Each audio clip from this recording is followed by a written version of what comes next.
Olá para você que está nos acompanhando pelo YouTube, pelo Deezer. Começa agora mais uma edição do Entrevistas DPE. Eu, Felipe Medeiros, hoje converso com José Raimundo Rodrigues, diretor de controle de condutores e veículos. Nosso bate-papo é sobre o aumento alarmante de multas relacionadas à falta do cinto de segurança, do uso do cinto de segurança no trânsito aqui do estado. Seja muito bem-vindo, José Raimundo Rodrigues. Para os íntimos é JR, né? Mas Isso. vamos seguir aqui com esse nosso bate-papo. Rapaz, 57,6% de aumento é um aumento preocupante e considerado, né? Ainda mais para um estado como Roraima. É verdade. Na verdade, esse aumento de quase 60%, a gente, analisando os meses de maio e junho, muito em conta, Felipe e ouvintes, em função das festas juninas, que o tráfego, o trânsito de pessoas na cidade aumentou. E como é previsto um aumento no número de veículos circulando, os órgãos de trânsito, DETRAN, SNTRAN, DENIT, PRS, também precisam implementar o seu trabalho para que o trânsito produza o menor número possível de acidentes, né? Então, uma coisa leva a outra. Vem o mês de junho, mais pessoas circulando, mais blitz, mais oscilações. Mas é um número considerável e liga o alerta, né, para que as pessoas tenham mais cuidado e respeito pelas normas de trânsito. Agora sim, JR, eu vou te chamar de JR, porque como a gente já se Sim, conhece, tranquilo, sem tá bom? problema, sem problema. JR, ainda a gente cai naquele dilema, né? As pessoas só vão aprendendo, só vão se prevenir mesmo quando pesa no bolso, né? Quanto que é em média uma multa por estar sem o cinto de segurança? Olha, só para deixar, para fixar o número aí, em maio foram 775 infrações sem cinto e em junho 1.222, portanto 57,6% de aumento aí. Cada uma dessas 1.222 pessoas que foram flagradas dirigindo sem o cinto de segurança, elas vão pagar uma multa de R$ 195,23 e perder, como diz o popular, né, 5 pontos na sua CNH. Ou perder ou ganhar, né? Porque você, depende da nomenclatura que você adota, né? Mas esses 5 pontos são anotados na sua CNH, mais a multa de R$ 195,23. É uma multa grave. Sim, mais grave ainda é o risco, né, JR? Isso. Eu, recentemente navegando pela internet, vi, por acaso, aquele vídeo antigo de um político, de um dos políticos na esfera federal, que começou a colocar em discussão o cinto de segurança lá atrás, salvo engano, Certo. foi o Maluf, na Câmara dos Deputados. E assim, Isso. era uma discussão assim meio que absurda para os tempos de hoje, quando a gente para analisar o quanto é importante, o quanto salva vidas um cinto de segurança, não é isso? É isso que as pessoas precisam entender acima de qualquer coisa, acima de multa, acima de valores. É claro que isso traz outras sanções e penalidades, mas as pessoas precisam entender isso, que é questão de vida, a sua e a dos outros, né? É, a pessoa que está no trânsito, ela tem uma missão especial, que é cuidar da sua vida, o nosso bem mais precioso, do bem da pessoa que está do seu lado, da carona, do seu filho, da sua esposa, do seu colega de trabalho, da pessoa que você está conduzindo no transporte coletivo, no táxi, na lotação, e também do outro, né? Do outro condutor que está no outro veículo, na moto, no pedestre. Então, o trânsito é um sistema complexo que funciona, é uma engrenagem que precisa funcionar. E para funcionar, cada um precisa fazer a sua parte. Porque se um falhar, normalmente você vê acidentes graves que envolveu 20 veículos. Um falhou e envolveu 19. Ali 40 vidas em risco, o dano material. Então é complicado. A verdade, a melhor norma, a melhor regra é você ter o cuidado com a sua vida, com a vida que está próxima, que você é responsável, e com a vida do outro que está no outro veículo, circulando no trânsito, no caso do pedestre. E como é que tem sido a fiscalização? Eu sei que os órgãos competentes relacionados à segurança urbana e de trânsito, eles mantêm um diálogo, né? Vocês com a SMTran, com a PRF, enfim, vocês dialogam aí. Mas como é que é a fiscalização na prática para identificar de fato quem está sem cinto ou quem está com cinto? Aqueles pardais no município aqui em Boa Vista registram mesmo quem está sem cinto ou presencial mesmo? Porque a gente observa que muita gente questiona também, né, a tecnologia, mas algumas dessas multas não são só de forma tecnológica, elas são mesmo do agente, tá lá num cruzamento, viu você sem cinto, não é isso? O que nós temos no Brasil hoje, eu digo no Brasil porque há países mais desenvolvidos que estão bem à frente, né, em relação à tecnologia. Mas no Brasil mesmo, nós já temos como detectar se você está usando o celular, se você está usando ou não o cinto, porque aquela câmera do pardal lá, com alta definição, ela consegue adentra o veículo e captura mesmo a sua situação lá. Se você está sem cinto, se você está usando o celular, e a legislação já aceita esse tipo de autuação. Mas boa parte dos casos ainda é na blitz mesmo, ali entrou, foi visto sem o cinto, já é autuado. Rapaz, então há uma subnotificação, né? Convenhamos que Sim, sim, uma subnotificação, porque muita gente, eu já tenho como diz no carro que se você não coloca o cinto, ele fica apitando e não para. Enquanto não coloca o cinto, ele não para. Mas há pessoas que bulam isso, que colocam o cinto por trás, fixa ali, né, o cinto por trás, para tirar o barulho e não apitar mais. Comete um crime, né, porque vai estar sem cinto se for flagrado, ou pelo pardal, ou pelo agente, e engana a si próprio, né? Porque, como você falou, as estatísticas estão aí, elas não mentem. A quantidade de vidas salvas pelo uso do cinto, ela é assim um número que deveria ser mais considerado pela população. A quantidade de vítimas no trânsito no Brasil, que é um dos países que lidera no quesito violência no trânsito, mortes no trânsito, deveria ser uma coisa a incentivar as pessoas a ter mais cuidado na hora de dirigir. As pessoas precisam ter muita consciência com relação a isso e fazer dessa forma que você citou aí, prender o cinto e colocar só aquela parte da frente, de cima, né, aquela parte inferior. Muito pelo Isso. contrário, não ajuda nada, né? Se a pessoa sobreviver a um acidente, ela vai viver a vida toda com sequelas, podendo ficar ali paralítico, né? Exato. E aí você vê a quantidade de vítimas do trânsito enchendo os pronto-socorros de hospitais. Esse é um Varia problema um grave. pouco, mais de 60% a 80% nesse momento das pessoas que estão com alguma fratura em todos os hospitais brasileiros decorrente de acidente de trânsito, de 60% a 80%. Olha a quantidade de dinheiro que é investido, recurso público, que deveria ser investido para curar, para fazer cirurgias, tratar outras doenças, e são direcionados para cuidar de vítimas do trânsito, sendo que era possível evitar esses casos. É uma coisa também que a gente geralmente, quando tem a oportunidade, como agora, de estar falando com um número bom de pessoas, a gente alerta. A quantidade de pessoas que estão nesse momento dando entrada em algum hospital no Brasil, ela varia de 60% a 80% de acidentes de trânsito, as vítimas com fraturas. E a gente sabe que tem toda a questão também, já envolve aí a saúde, né? Aquela demora, às vezes a pessoa pode ficar com danos irreversíveis no corpo, né? Mas assim, JR, o que vocês estão planejando diante desses dados alarmantes de ação? Vai aumentar a fiscalização?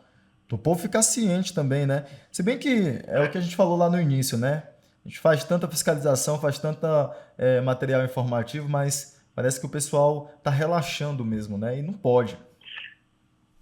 Assim, nós vemos, Felipe, é uma coisa um pouco também cultural.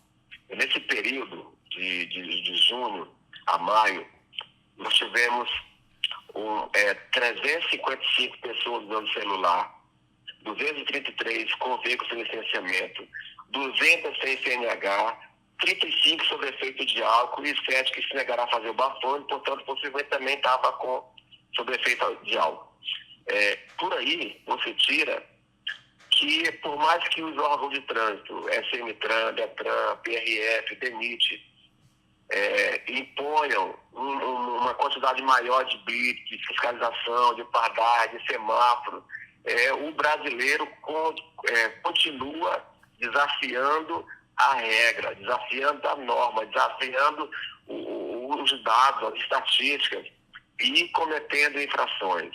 Então eu estou tendo uma experiência agora de estar nessa função no DETRAN por uma temporada, não sei quanto tempo eu estarei lá, mas assim, como jornalista, como cidadão, eu sempre tive essa preocupação. Trabalhei um tempo na Assembleia Legislativa e lá nós fizemos uma campanha e um grande seminário para discutir sobre a questão do trânsito, a questão da violência no trânsito, as mortes no trânsito. Juntamos a todos os segmentos, os atores envolvidos, a sociedade, estudantes, porque parece não, eu tenho uma convicção de que a solução para isso aí é seguir o exemplo do SESC, do SESI e de outras escolas públicas e privadas que abordam a educação para o trânsito em crianças, né? Crianças mesmo, de 3, 4, 5 anos, já começam a educar e a dizer, olha, o trânsito é perigoso, você pode ficar sem pai, quando você tiver adulto você pode perder sua vida, pode ficar tetraplégico se você não cuidar de ter um comportamento adequado no trânsito.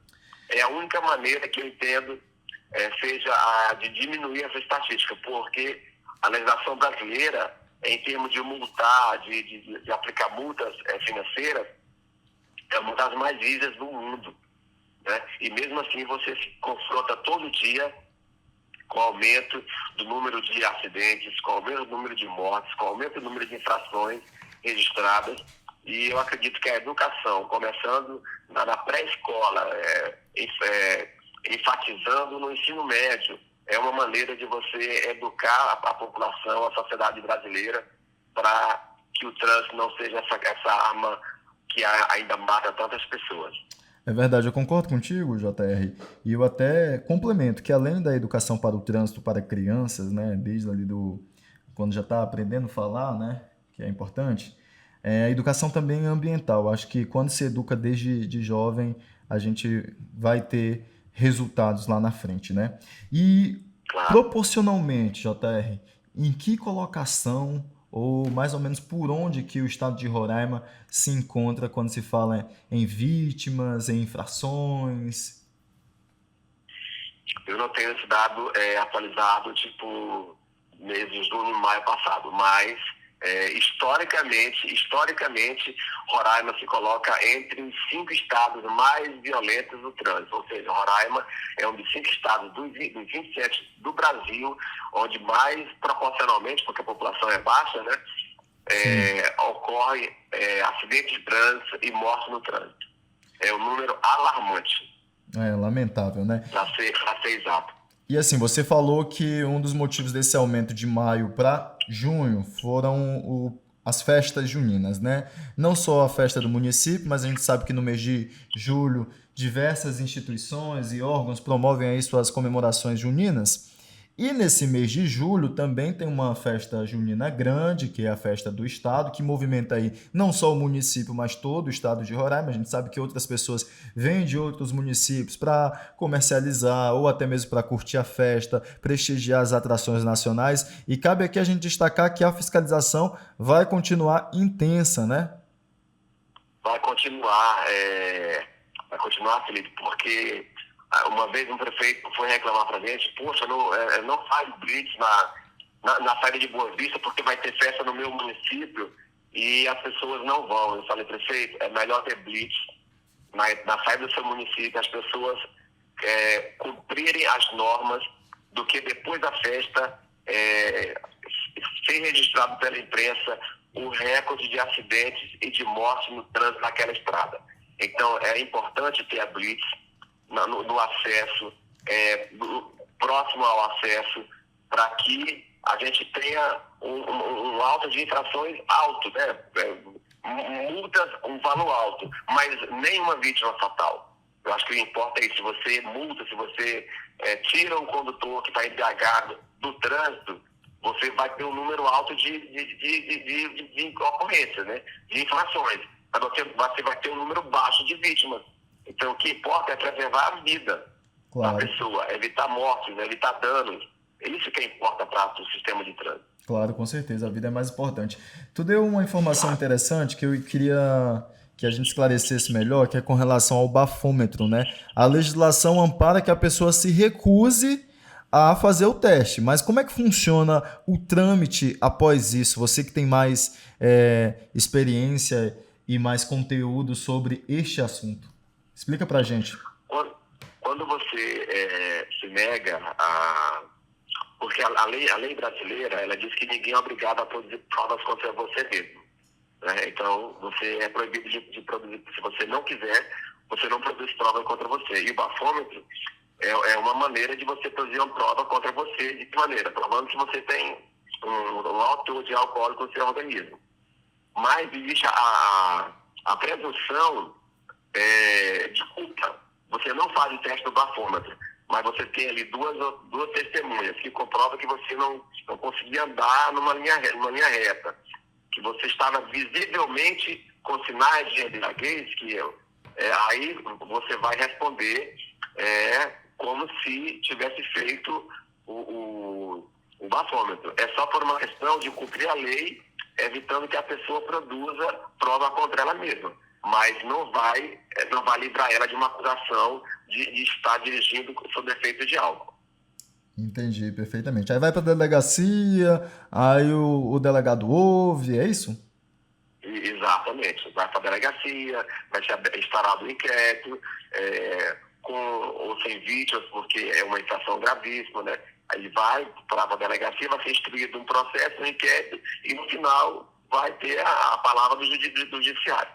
Tá certo. Eu tô vendo aqui no material que vocês divulgaram para a sociedade que vocês apontaram também as outras multas, né, as outras infrações mais cometidas, que é dirigir usando celular, veículo sem licenciamento, motorista sem CNH, dirigir sob influência de álcool e recusa ao teste do bafômetro, né?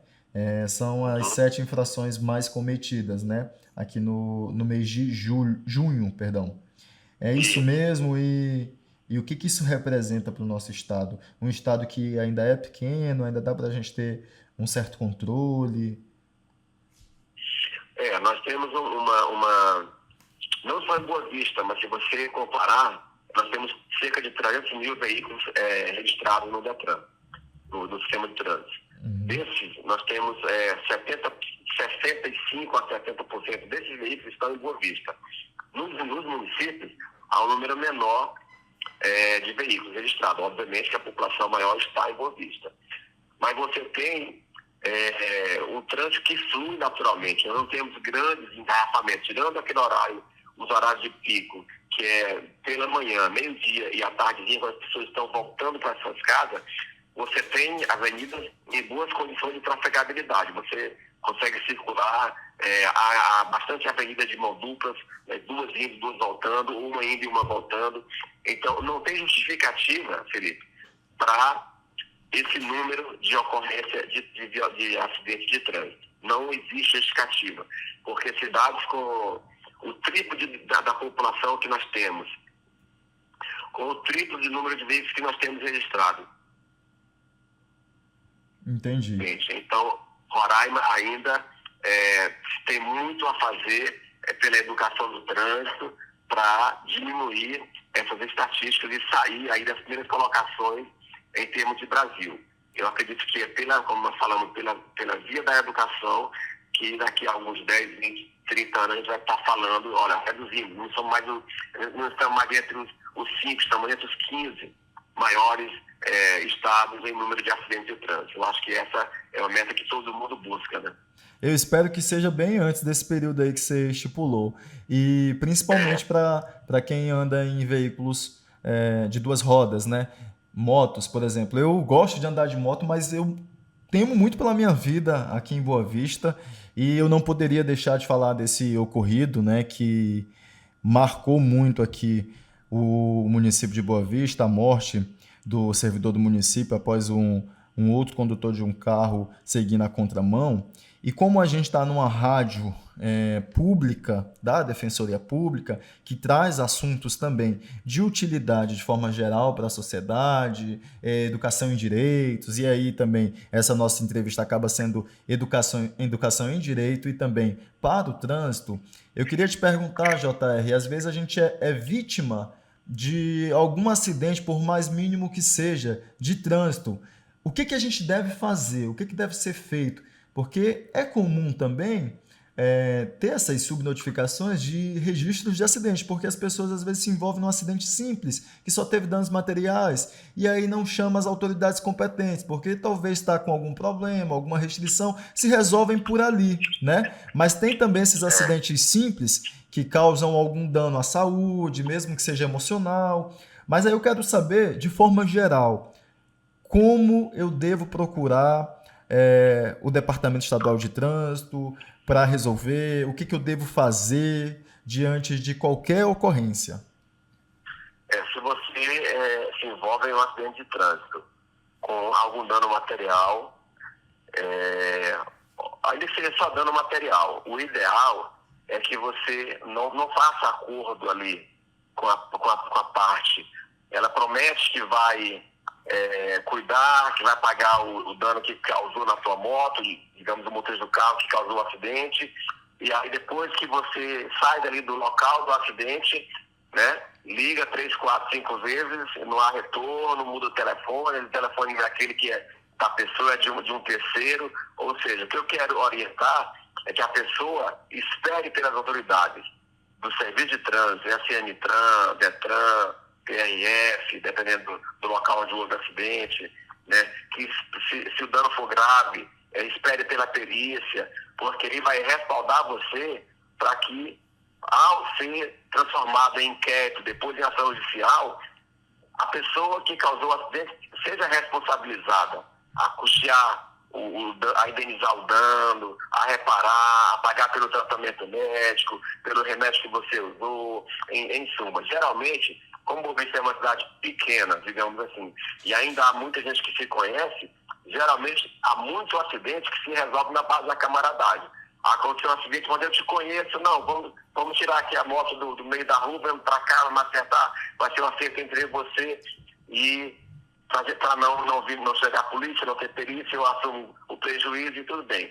Acontece muito isso, e aí, como você falou, gera uma subnotificação desses números que não vão constar nas estatísticas. Não é o aconselhável. O aconselhável é que tenha a participação do agente de trânsito e que tenha a parte da perícia para comprovar em que circunstância aquele acidente aconteceu.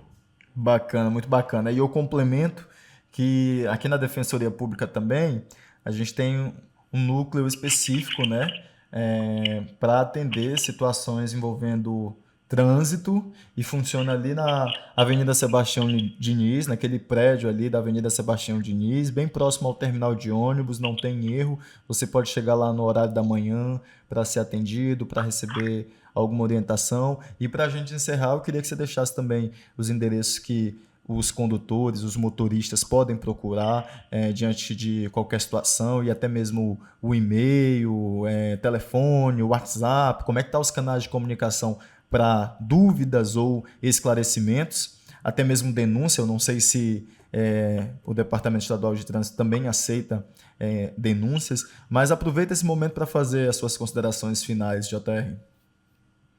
Tá bom, Felipe, eu agradeço demais essa oportunidade de falar sobre esse assunto tão delicado.